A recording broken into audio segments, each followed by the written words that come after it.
Alam kong medyo kakaiba pakinggan, pero kailangan ko na talagang aminin to. Isa akong nurse, at oo, hinuhusgahan ko talaga ang mga pasyente base sa mga ugat nila.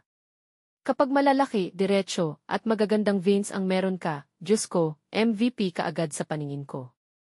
Parang gusto ko nang sabihin, kayo po ang tunay na bayani. Kayang-kaya kong kumuha ng dugo o mag-start ng IV kahit nakapikit. Walang stress. Walang kaba. Jackpot. Pero kapag ang ugat mo ay parang nagtataguan, maliliit, o parang may sariling buhay at laging gumagalaw, ay nako.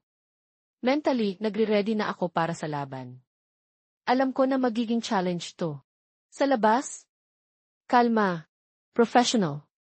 Pero sa loob, either may mini-celebration na ako or tahimik akong nagpapanik. Kaya kung minsan napaisip ka, iniisip kaya ng nurse kung okay ba ang ugat ko. Ang sagot dyan, oo. 100%. Lagi naming iniskan yan. Minsan niya parang may talent scout sa hospital. Kung kanino pinakamagandang vein, siya ang bida.